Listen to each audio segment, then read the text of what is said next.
অনুষ্ঠানের শুরুতেই বক্তব্য নিয়ে আসছেন ভাই সাজিদ শাহরিয়ার, শিক্ষক, দারুস সুন্নাহ মাদ্রাসা জয়রামপুর। ভাইকে তার মূল্যবান বক্তব্য প্রদান করার জন্য অনুরোধ জানাচ্ছি। আসসালামু আলাইকুম ওয়া রাহমাতুল্লাহি ওয়া বারাকাতুহু। আলহামদুলিল্লাহ, প্রশংসা এই মহান সত্তা আল্লাহ সুবহানাহু ওয়া তাআলার দরবারে, যিনি আমাদেরকে সৃষ্টি করেছেন। শুধু সৃষ্টি করেননি, তিনি আমাদেরকে সর্বশ্রেষ্ঠ উম্মাত মুসলিম হিসেবে কবুল করেছেন। তারপরে আজকে শারীরিক সুস্থতা দান করেছেন, দান করে আমাদেরকে একটি দ্বীনি মজলিসে বসার তৌফিক যে রব আমাদেরকে দান করলেন, সেই রবের দরবারে শুকরিয়া আদায় করছি। তারই শেখানো ভাষা দিয়ে আলহামদুলিল্লাহ। দরুদ ও সালাম বর্ষিত হোক সর্বযুগের সর্বশ্রেষ্ঠ মহামানব, যেই মানব আমাদেরকে আল্লাহ জান্নাতের সুসংবাদ শুনিয়েছেন এবং জাহান্নাম থেকে আমাদেরকে ভীতি প্রদর্শন করেছেন। সেই রাসূলের উপরে দরুদ পরিবেশন করছি। আল্লাহুম্মা সাল্লি আলা মুহাম্মাদ, আল্লাহুম্মা বারিক আলা মুহাম্মাদ। রাসূলের পরিবার পরিজন, তার সঙ্গী সাথী এবং যুগে যুগে একনিষ্ঠভাবে যারা তাদের দ্বীনের অনুসারী হবে, তাদের উপরে শান্তি বর্ষিত হোক। আল্লাহুম্মা আমিন। আজকে সংক্ষিপ্ত সময়ে আমার আলোচনার বিষয় জীবনে রিজিকে বারাকা লাভ করার উপায়। সময় যেহেতু সংক্ষিপ্ত, আমরা কথা না বাড়িয়ে সরাসরি আলোচনায় প্রবেশ করতে চাই। বারাকা শব্দটি আরবি শব্দ, অর্থ হচ্ছে বৃদ্ধি, প্রবৃদ্ধি, রহমত। যে বারাকা এমন একটা জিনিস যেটা চোখে দেখা যায় না, কিন্তু বান্দা অনুভব করতে পারে। আল্লাহ সুবহানাহু ওয়া তাআলা যেই বান্দাকে রহমত দিবেন, বরকত দিবেন, ওই বান্দা কিছুটা হলেও বুঝতে পারবে যে ওই বান্দাকে আল্লাহ সুবহানাহু ওয়া তাআলা বরকত দান করছেন। অনেক ব্যক্তি আছে অনেক টাকা ইনকাম করে, হয়তোবা হাজার হাজার টাকা তার ইনকাম, কিন্তু আল্লাহ সুবহানাহু ওয়া তাআলা তার যেমন ইনকাম দিয়েছেন, পাশাপাশি তাকে এমন খরচ দিয়েছেন যে হয়তোবা সেই ইনকাম করার পরেও ওই টাকা খরচ করে তার আরো ঋণ হয়ে যায়। আবার অনেক মানুষ আছে ইনকাম হয়তো কম করে, কিন্তু ওই টাকার ভিতরে তার সংসার চালিয়ে দেখা যাচ্ছে কিছু টাকা এমন ভাবে জমা হয় সে আল্লাহ রাস্তায় ব্যয় করতে পারে।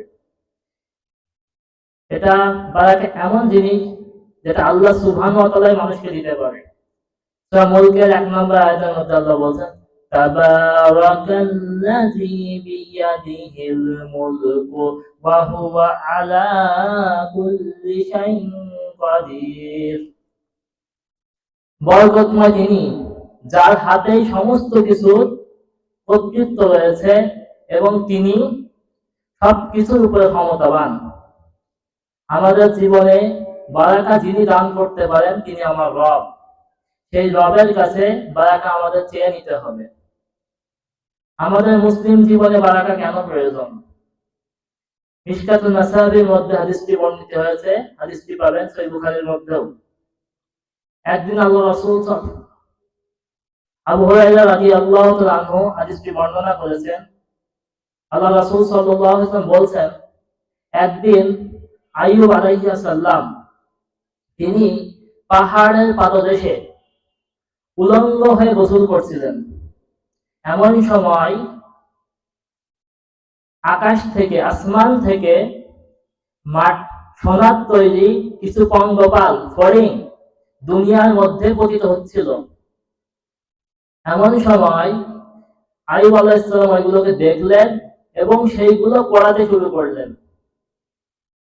যখন নাকি ওইগুলো কুড়াচ্ছিল আল্লাহর নবী আইয়ুব আলাইহিস সালাম, তখন আল্লাহ সুবহানাহু ওয়া তাআলা আইয়ুবকে ডেকে বলছেন, হে আইয়ুব, আমি কি তোমাকে এই যে সম্পদ তুমি দেখছো, এই সম্পদের অমুখাপেক্ষী বানাইনি? আমি কি তোমাকে যথেষ্ট সম্পদ দিইনি? তখন আইয়ুব আলাইহিস সালাম বলছেন, হে আল্লাহ, তুমি তো আমাকে যথেষ্ট সম্পদ দিয়েছো, আমার কোনো অভাব তুমি রাখোনি। কিন্তু যেটা পতিত হচ্ছে আসমান থেকে, এটা তো শুধু সম্পদ নয়, এটা হচ্ছে তোমার দেওয়া রহমত এবং তোমার দেওয়া বরকত। আমার হয়তোবা দুনিয়াতে টাকা পয়সার প্রয়োজন নেই, কিন্তু তোমার রহমতের এবং বরকতের প্রয়োজন আমার রয়েছে। আমাদের সকলের জীবনে আইয়ুব আলাইহিস সালামের মতো টাকা পয়সা হয়তোবা কম দরকার, কিন্তু আল্লাহর দেওয়া বরকতটা বেশি দরকার। তিরমিজির 2348 নম্বর হাদিস, আল্লাহ রাসূল সাল্লাল্লাহু আলাইহি ওয়াসাল্লাম বলেন, আব্দুল্লাহ ইবনে আমর রাদিয়াল্লাহু আনহু বলেন, যে ব্যক্তি ইসলাম কবুল করেছে, যাকে ইসলাম কবুল করার সুযোগ দেওয়া হয়েছে এবং তার নিকটে ন্যূনতম রিজিক রয়েছে এবং সে ওই রিজিক পেয়ে সন্তুষ্ট থাকতে পেরেছে, তার জীবনটা সফল। তাহলে সফলতার সংজ্ঞা আল্লাহ রাসূল সাল্লাল্লাহু আলাইহি ওয়াসাল্লাম তিনটি বললেন, যে ব্যক্তি ইসলাম কবুল করেছে, 2 নাম্বার, তাকে ন্যূনতম দিন চলার মতো রিজিক তাকে দেওয়া হয়েছে এবং এই রিজিক পেয়ে সে সন্তুষ্ট থাকতে পেরেছে, ওই ব্যক্তি সফল। তাহলে বুঝুন যে ইসলাম কবুল করার পরে কেউ যদি অল্প রিজিক নিয়ে সন্তুষ্ট থাকতে পারে, তার মধ্যেই রয়েছে সফলতা। আর এই সফলতা তখনই আসবে যখন আপনার রিজিকের মধ্যে আল্লাহ সুবহানাহু ওয়া তাআলা বরকত নাজিল করবেন। তো বরকতের কথা তো শুনলাম, বরকত কি লাভ করা যায় কিভাবে? এর কিছু বিষয় কোরআন এবং হাদিসে আল্লাহ ও তার রাসূল আমাদেরকে শিখিয়ে দিয়েছেন। বরকত লাভের প্রথম নাম্বার উপায় হচ্ছে তাকওয়া বা আল্লাহ ভীতি অর্জন করা। আল্লাহ সুবহানাহু ওয়া তাআলা বলেন, ইয়া আইয়ুহাল্লাযীনা আমানু তাকুল্লাহা হাক্কা তুকাতিহি ওয়া লা তামুতুন্না ইল্লা ওয়া আনতুম মুসলিমুন। আল্লাহ সুবহানাহু ওয়া তাআলা বললেন, হে ঈমানদারগণ, তোমরা যারা ঈমান এনেছো, তোমরা যারা ঈমানের দাবি করো, তোমরা আল্লাহকে ভয় করো। কিভাবে ভয় করতে হবে? যেভাবে ভয় করা উচিত। ওয়ালা তামুতুন্না ইল্লা ওয়া আনতুম মুসলিমুন, এবং তোমরা মুসলমান না হয়ে মরো না। আল্লাহ বললেন তোমরা ভয় করো আল্লাহকে। কিভাবে? যেইভাবে ভয় করা উচিত তোমরা ঠিক সেইভাবে ভয় করো, এবং তোমরা মুসলমান না হয়ে মৃত্যুবরণ করো না। আল্লাহ সুবহানাহু ওয়া তাআলা সূরা নিসা 1 নম্বর আয়াতের মধ্যে বলছেন, ইয়া আইয়ুহান নাসু তাকু রাব্বাকুমুল্লাযী খালাকাকুম মিন নাফসিন ওয়াহিদা ওয়া খালাকা মিনহা যাওজাহা ওয়া বাসসা মিনহুমা রিজালান কাসীরাও ওয়া নিসাআ। আল্লাহ বলছেন, ইয়া আইয়ুহান নাস, হে মানুষ সম্প্রদায়, তোমরা তোমাদের ওই রবকে ভয় করো, যে রব তোমাদেরকে সৃষ্টি করেছেন একটি পুরুষ থেকে, একটি প্রাণসত্তা থেকে তোমাদেরকে সৃষ্টি করেছেন, এবং তার মধ্যে থেকে তার স্ত্রীকে আল্লাহ সৃষ্টি করেছেন। তারপর বলছেন যে তারপর আল্লাহ সুবহানাহু ওয়া তাআলা তোমাদেরকে বহু নারী পুরুষে পৃথিবীতে ভাগ করে দিয়েছেন। সেই রবকে ভয় করার কথা আল্লাহ বললেন। এখন তাকওয়া কি? তাকওয়া শব্দের আবিধানিক অর্থ হচ্ছে আল্লাহর ভয়, আল্লাহকে ভয় করে চলা। ইমাম ইবনে তাইমিয়া রাহিমাহুল্লাহ তিনি বলছেন, তাকওয়া হচ্ছে আল্লাহ সুবহানাহু ওয়া তাআলা যা আমাদেরকে আদেশ করেছেন তা যথাযথভাবে পালন করা, এবং যা তিনি নিষেধ করেছেন আল্লাহর ভয়ে তা থেকে বেঁচে থাকার নাম হচ্ছে তাকওয়া। আল্লাহ যা আদেশ করলেন তা থেকে বেঁচে থাকা, আদেশ করেছেন তা মেনে নেওয়া, এবং যা নিষেধ করেছেন তা থেকে বেঁচে থাকার নাম হচ্ছে তাকওয়া। তাকওয়ার ব্যাপারে হযরত ওমর রাদিয়াল্লাহু তাআলা আনহু একটি ঘটনা, একদিন হযরত ওমর রাদিয়াল্লাহু তাআলা আনহু উবাই ইবনে কাব রাদিয়াল্লাহু তাআলা আনহুকে প্রশ্ন করছেন, হে ভাই উবাই, তুমি কি জানো নাকি তাকওয়া কি? উবাই ইবনে কাব রাদিয়াল্লাহু তাআলা আনহু বললেন, হে ভাই ওমর, তুমি কি এমন রাস্তায় পথ চলেছো যেই পথটা অতি সরু এবং যার দুই ধারে কাঁটাযুক্ত গাছে ভর্তি করা? তখন হযরত ওমর রাদিয়াল্লাহু তাআলা আনহু বললেন, হে ভাই উবাই, আমি এরকম রাস্তা অতিক্রম করেছি।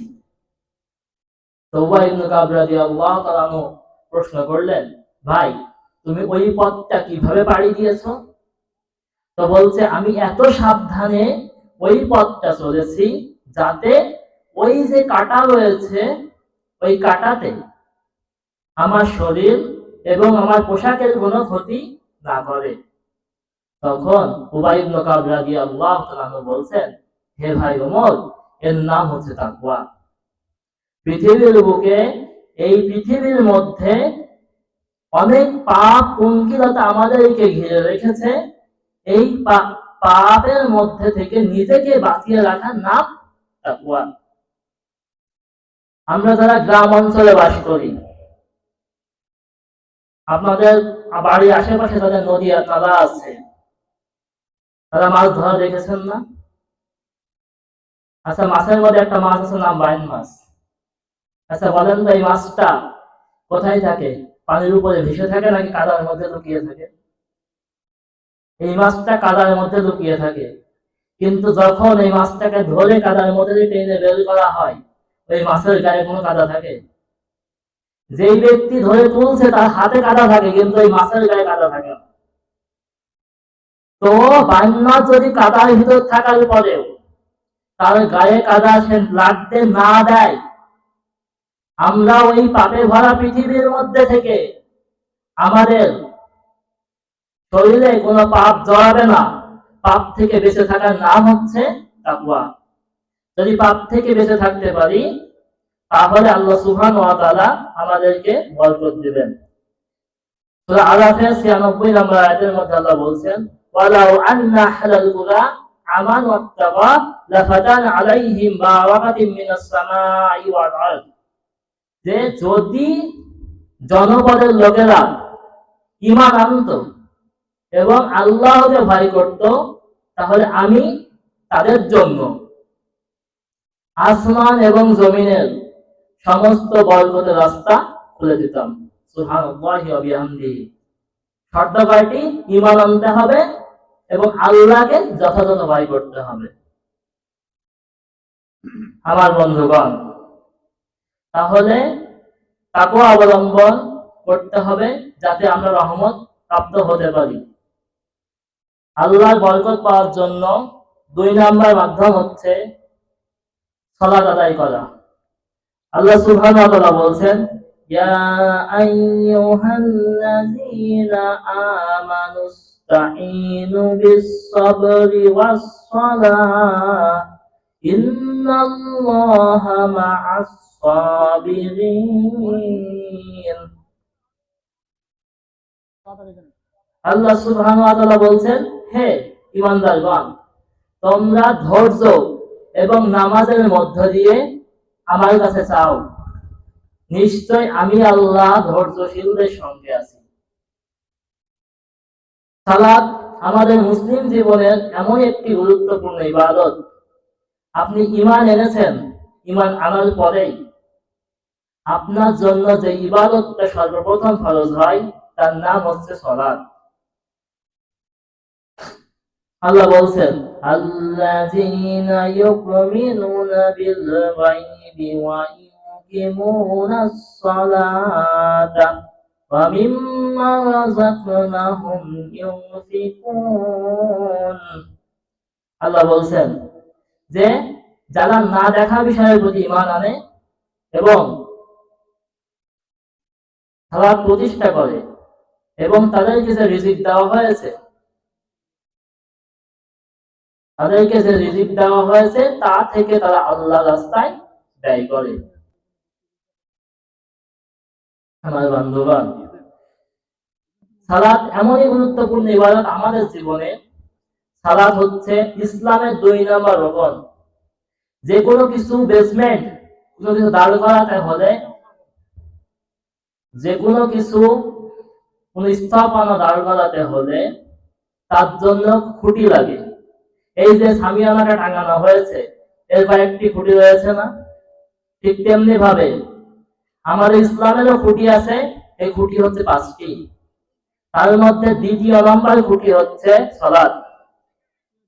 আব্দুল্লাহ ইবনে ওমর রাদিয়াল্লাহু তাআলা আনহু থেকে তিনি বলেন عن ابن عبد الله رضي الله عنه قال قال رسول الله صلى الله عليه وسلم بني الإسلام على 5 شهادة أن لا إله إلا الله وأن محمد رسول الله وإقام الصلاة।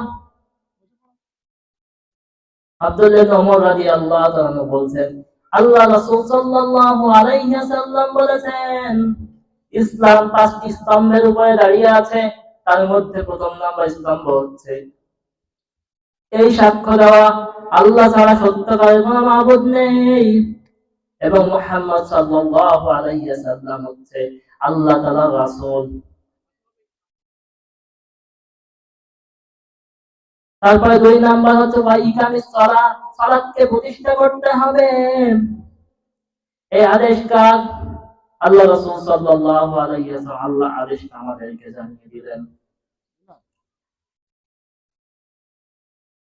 আমার বন্ধুগণ, আনাস ইবনে মালিক রাদিয়াল্লাহু তাআলা আনহু বলেন মুসলমানদের পরিচয় হচ্ছে সালাত। আনাস ইবনে মালিক রাদিয়াল্লাহু তাআলা আনহু বলেন মান সাল্লা সালাতানা ওয়াস্তাকবালাল কিবলাতানা ওয়া কাআলা জাবহাতানা ওয়া যালিকাল মুসলিম। ওই ব্যক্তি তো মুসলমান, ওই ব্যক্তি হচ্ছে মুসলমান যে আমাদের মতো করে সালাত আদায় করে। মান সাল্লা সালাতানা ওয়াস্তাকবালাল কিবলাতানা ওয়া কাআলা জাবহাতানা যালিকাল মুসলিম। ওই ব্যক্তি হচ্ছে মুসলমান যে আমাদের মতো সালাত আদায় করে।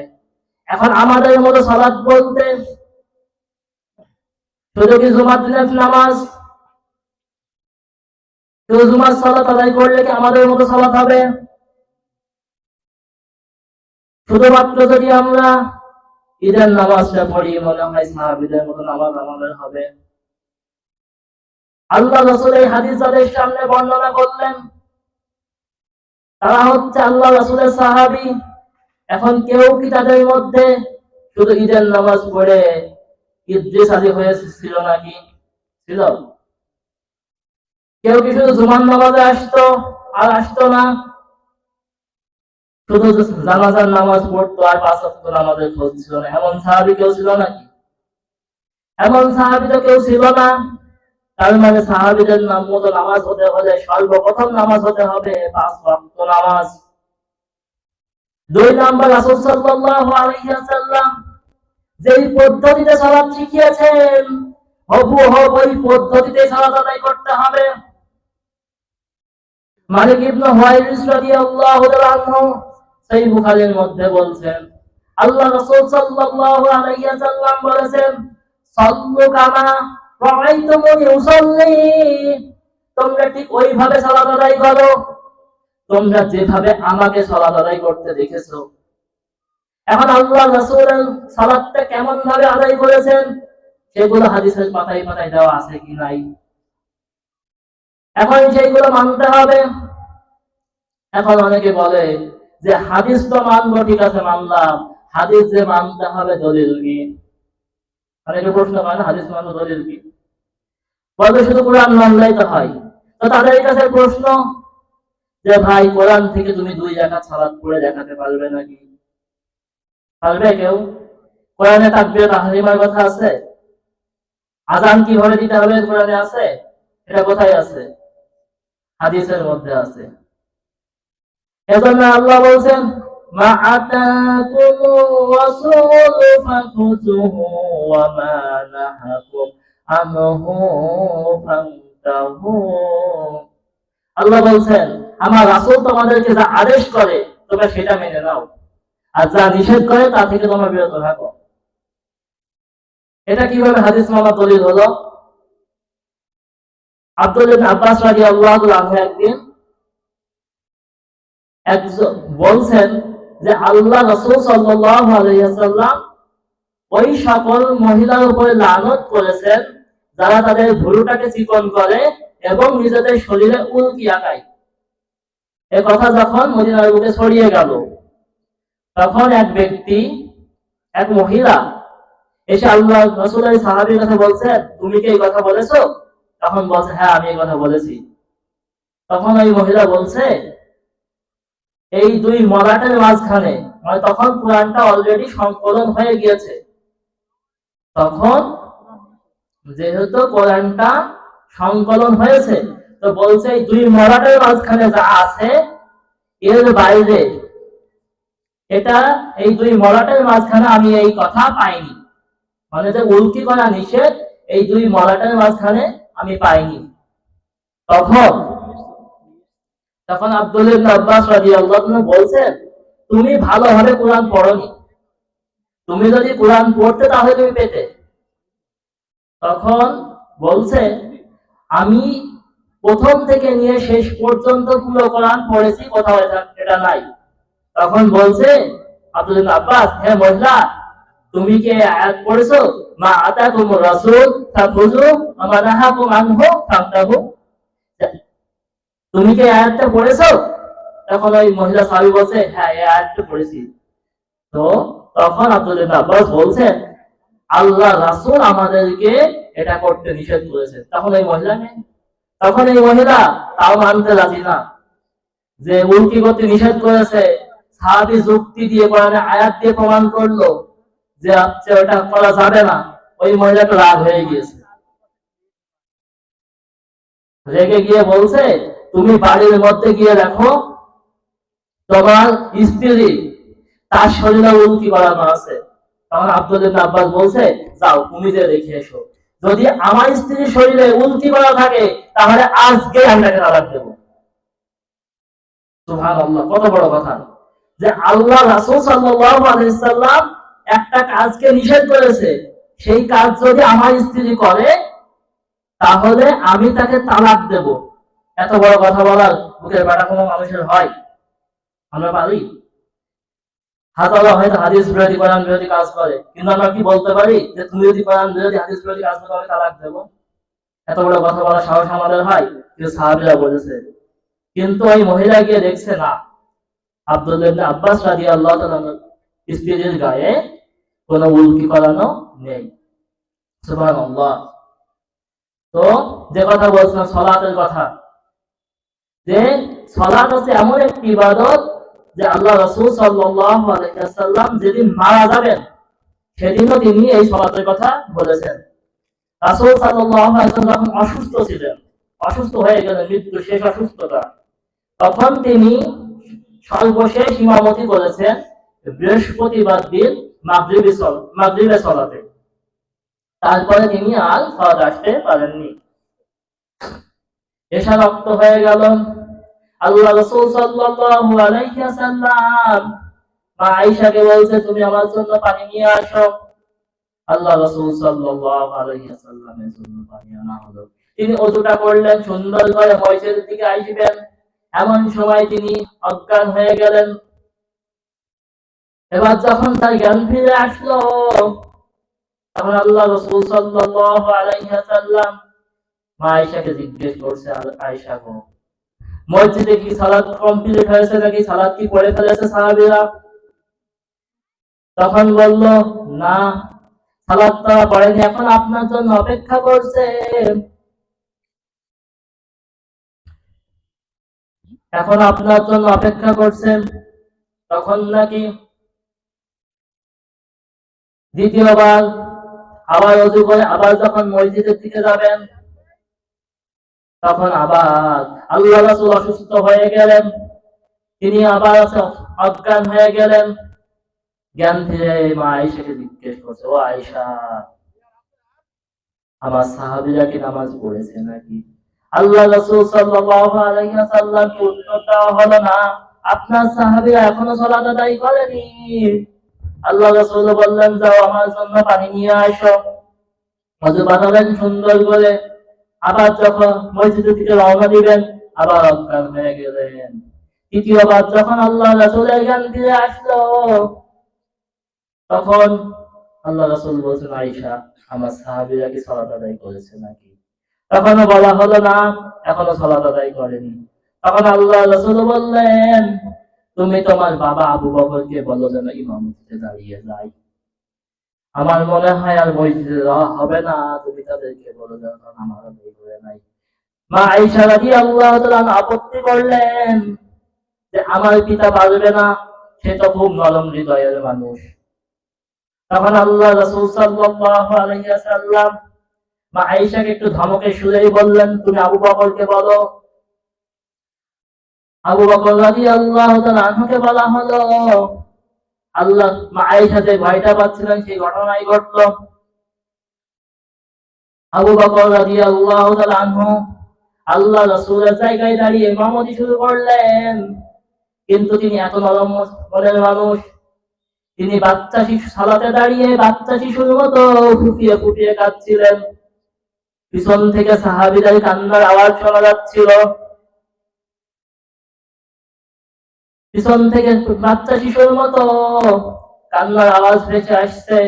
সাহাবীদের মধ্যে একটাই ভয়, যে যখন আল্লাহ রাসূলের জায়গায় হযরতে আবু বকর দাঁড়িয়ে গিয়েছে, আজ থেকে আমরা আল্লাহ রাসূলের পিছনে নামাজ পড়া সেই সৌভাগ্যটা হারিয়ে ফেললাম। আস্তে আস্তে সেই ঘন্টা চলে আসলো, সোমবার দিন। আল্লাহ রাসূল সাল্লাল্লাহু আলাইহি ওয়াসাল্লাম মা আয়েশার ঘরে থাকা অবস্থায় মা আয়েশার কাছ থেকে পানি চাইলেন, এবং পানির মধ্যে হাত দিয়ে দিয়ে তিনি নিজের পানি দিচ্ছেন আর নিজের মুখে পানিটা ছিটাচ্ছেন, আর একটা কথা বললেন, মৃত্যুর আযাব সত্য, মৃত্যুর আযাব সত্য, মৃত্যুর আযাব সত্য। একথা বললেন। বলার পর তিনি আস্তে আস্তে মৃত্যুর ঘরে ঢলে পড়লেন। তার আগে আল্লাহ রাসূল সাল্লাল্লাহু আলাইহি ওয়াসাল্লাম যে কথাটা বলেছিল, সেই কথাটা ছিল সালাত, সালাত, সালাত। আলী রাদিয়াল্লাহু তাআলা আনহু বলেন, কানা আখিরি কালামি রাসূলুল্লাহ সাল্লাল্লাহু আলাইহি ওয়াসাল্লাম সালাত, সালাত, সালাত। আল্লাহ রাসূল সাল্লাল্লাহু আলাইহি ওয়াসাল্লাম মৃত্যুর সময়ও সালাতটাকে বাদ দেননি। তিনি সালাতের প্রতি তাগিদ দিয়েছেন তার উম্মতকে, কিন্তু আমরা তার উম্মত। আযান হয়ে যায়, কিন্তু আমরা সালাতে আসতে পারি না। আমাদের ফজরটা কেটে যায় ঘুমের ঘরে, জোহরটা কেটে যায় কাজে কাজে। এজন্য একজন কবি এভাবে বলেছেন, ঘুমাইয়া কাজা করেছ ফজর, তখনও যখনই যখন জোহর, খেলায় খেলায় কাটলো আসর, মাগরিবের ওই শুনিয়া যান, তখনও জামাতে হওনি শামিল, এখনো এই সাথে আছে স্থান, বাজিছে আমামা, বাজছে আমামা, শির উঁচু করি মুসলমান, দাওয়াত এসেছে নয়া জামানার, ভাঙা কেল্লায় উড়ে নিশান। কিন্তু আমরা সালাতটা আদায় করি, কিন্তু এই সালাত আদায় করলে আমাদের জীবনে বরকত আসবে, কথা বললেন যিনি আল্লাহ। আল্লাহ বলেছেন, আমর আহালাকা বিসসালাতি ওয়াসতাবির আলাইহা লা নাসআলুকা রিজকা নাহনু নারযুকুক। আল্লাহ বললেন, আমর আহালাকা বিসসালাত ওয়াসতাবির আলাইহা, তুমি তোমার পরিবারকে সালাতের আদেশ দাও এবং নিজে এর উপর অটল থাকো। লা নাসআলুকা রিজকা নাহনু নারযুকু, আমি তোমাদের কাছ থেকে খেতে চাইনি, আমি তোমাদেরকে খেতে দিয়ে থাকি। উক্ত আয়াতের তাফসীর করতে গিয়ে ইমাম ইবনে কাসির রাহিমাহুল্লাহ তিনি বলেন, ইজা আকামতুস সালাতা আতাফা রিজকা মিন হাইসু লা ইয়াতাসিব, যখন নাকি পৃথিবীর মানুষটা সালাত কায়েম করবে, সালাত আদায় করবে, সালাত যখন তারা আদায় করবে, তখন আল্লাহ সুবহানাহু ওয়া তাআলা তাদেরকে এমন ভাবে রিজিক দিবেন যা সে কল্পনা করতে পারে না। কিন্তু আমরা এই সালাতটাকে আদায় করছি না, কিন্তু কিয়ামতের মাঠে সর্বপ্রথম যে ইবাদতের হিসাব নেওয়া হবে তার নাম সালাত। আল্লাহ রাসূল সাল্লাল্লাহু আলাইহি ওয়াসাল্লাম বলেন, আউয়ালু মা ইউহাসাবু বিহি আবদি ইয়াউমাল কিয়ামাতিস সালাত ফাইন সালাহাত সালাহাত সাইরু আমালু ফাইন ফাসাদাত ফাসাদাত সাইরু আমালু। আল্লাহ তার বান্দার কাছ থেকে কিয়ামতের ময়দানে সর্বপ্রথম যে আমলের হিসাব নেবে সেই আমলের নাম হচ্ছে সালাত। ফাইন সালাহাত সালাহাত সাইরু আমালু, যদি তার সালাতের হিসাবটা সঠিক হয়ে যায় তাহলে তার সমস্ত ইবাদতের হিসাব সঠিক হবে। ফাইন ফাসাদাত ফাসাদাত সাইরু আমালু, আর যদি তার সালাতের হিসাব বরবাদ হয়ে যায় তার সমস্ত আমল বরবাদ হয়ে যাবে। আপনি হয়তো বা মনে করছেন আমি হজ করেছি, হজ করে আসলাম, আমার ঠেকাইকে জান্নাত আমার জন্য ধরা, আমার জন্য বান্দা। আমি রমজান মাস আসলে 5 ওয়াক্ত তো পড়ি 20 টাকা তারাবি পড়ি, আবার সাহারি খাইতে উঠে আবার তাহাজ্জুদ পড়ি। এত সহজ?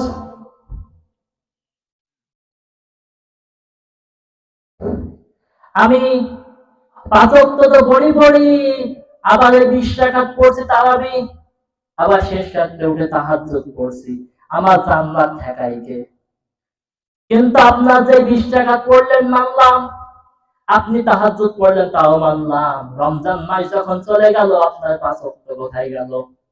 আপনার 5 ওয়াক্ত চলে গেল মানে আপনার কোন আমল আল্লাহর দরবারে গ্রহণ করা হবে না, কারণ আপনার এই নেকিগুলো নষ্ট করে দেবেন যিনি, তিনি কে? আল্লাহ সুবহানাহু ওয়া তাআলা আপনার নেকিগুলো নষ্ট করে দেবেন শুধুমাত্র সালাত না থাকার কারণে। আবার কিছু হাইব্রিড মুসলমান আছে যারা দেখবেন বলবে আমরা নামাজ পড়ি না তো কি হয়েছে, ঈমান কিন্তু ঠিক আছে। ঈমান ঠিক আছে? সহিহ মুসলিমের মধ্যে আল্লাহ রাসূল বলেন, বাইনাল আবদি ওয়া বাইনাল কুফরি তারিকুস সালাহ, আল্লাহর বান্দা এবং কাফেরের মধ্যে পার্থক্য হচ্ছে সালাত ছেড়ে দেওয়া। আল্লাহর বান্দা কাফেরের মধ্যে পার্থক্য সালাত ছেড়ে দেওয়া। সূরা ইবনে মাজার মধ্যে আল্লাহ রাসূল বলেন, ফাইন তারাকা ফাইন তারাকা, যে ব্যক্তি আশরাকা, যে ব্যক্তি সালাত ছেড়ে দেয় সে ব্যক্তি শিরক করলো। সালাত যে এত বড় গুনাহ, চার মাযহাবে 4 ইমামের মত, আমি বলবো, বলার পরে হয়তো আর কিছু কথা বলে আমি আমার শেষ করে দিব। ইমাম আবু হানিফা রাহিমাহুল্লাহ, যার মাযহাবটা আমাদের সমাজে মানা হয়, মানে নামে মানা হয়, তার মাযহাব সম্পূর্ণ মানা হয় না, কিন্তু তার মাযহাবটার নাম সাক্ষী মানা হয় যে আমরা হানাফি মাযহাব ফলো করি।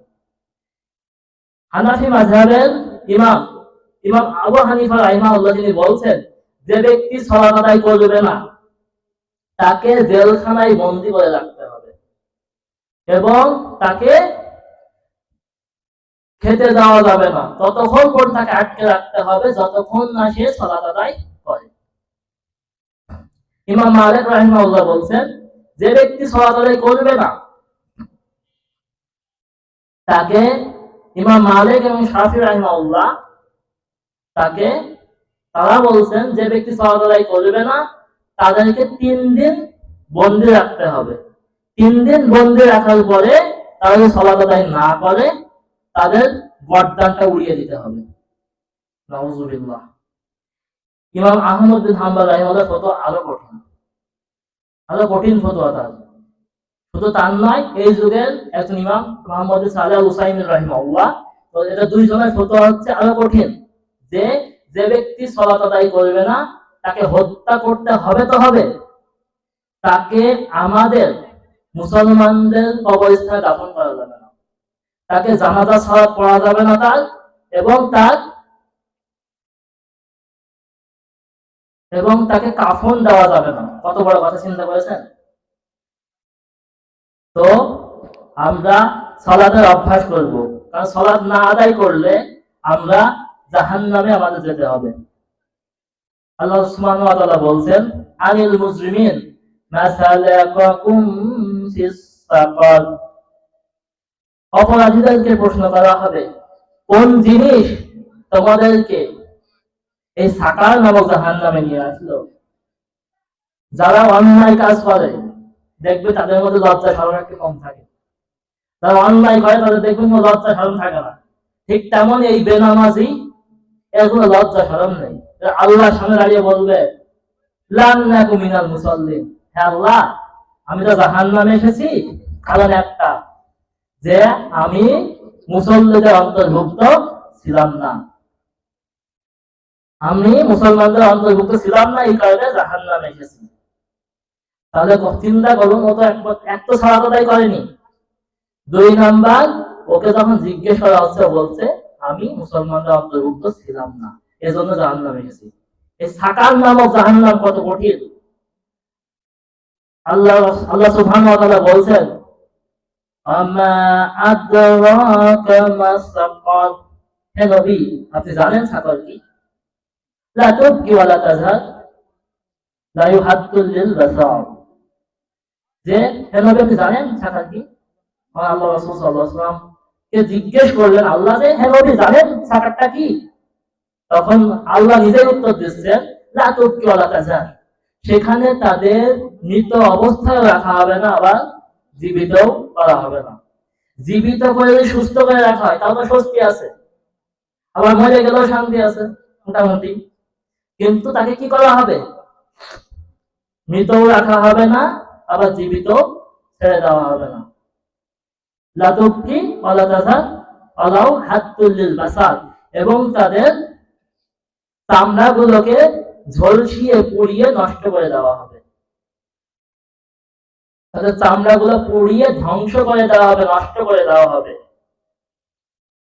নিসার মধ্যে আল্লাহ বলছেন, কুল্লামা নাজিদাত জুলুদুহুম বাদদালনাহুম জুলুদান গায়রাহা লায়াযুকুল আযাব। আল্লাহ বলছেন, যখন তাদের চামড়াগুলো পুড়ে নষ্ট হয়ে যাবে, তখন আমি আল্লাহ তাদের চামড়াগুলোকে পরিবর্তন করে নতুন চামড়া লাগিয়ে দেব। কারণটা কি? যাতে তারা আযাবের এই স্বাদটা টের পায়। আচ্ছা, আমাদের চামড়ায় যদি কোথাও পুড়ে যায়, কেটে যায়, কোনো কারণে আমাদের চামড়া যদি কোনো জায়গায় নষ্ট হয়ে যায়, ওই জায়গায় কি কোনো ব্যথা লাগে? লাগে? কোনো অনুভূতি থাকে? ওই অনুভূতি থাকে না। এজন্য আল্লাহ বলছেন, আমি ওইটাকে পরিবর্তন করে দেবো যাতে তারা এই অনুভবটা টের পায়। এজন্যই আমরা সালাতে অভ্যস্ত হব, কারণ জাহান্নামের 1 মিনিটের আগুন ভাই সহ্য করা আমাদের পক্ষে পসিবল না। আল্লাহ রাসূল সাল্লাল্লাহু আলাইহি ওয়াসাল্লাম বলছেন, জাহান্নামের আগুন এমন হবে যে সর্বপ্রথম মানুষের গা পোড়াবে না, অন্তরে আঘাত করবে, অন্তর পুড়িয়ে দেবে আগে। কত কঠিন সে জাহান্নাম! জাহান্নাম এত কঠিন জায়গা, আপনাকে বলে বোঝানো যাবে না জাহান্নাম কত।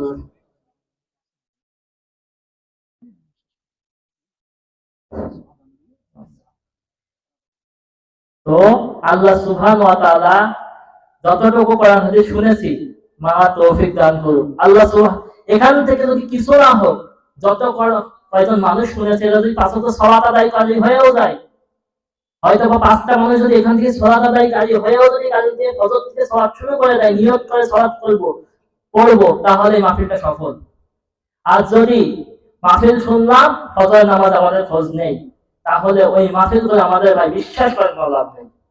এজন্যই আমরা আল্লাহ দিনের পথে চলবো, পাঁচ ওয়াক্ত সালাত আদায় করবো। হে আল্লাহ, তুমি আমাদেরকে সঠিক দিনের বুঝ দান করো। যতটুকু কোরআন হাদিস শুনেছি, বলেছি, প্রথমে আমাকে, তারপর সামনের ভাইদেরকে তুমি আমল করার তৌফিক দান করো। আমিন। আখির দাওয়ানা আলহামদুলিল্লাহি রাব্বিল আলামিন। আমার জন্য দোয়া করবেন। আসসালামু আলাইকুম ওয়া রাহমাতুল্লাহি ওয়া বারাকাতুহু।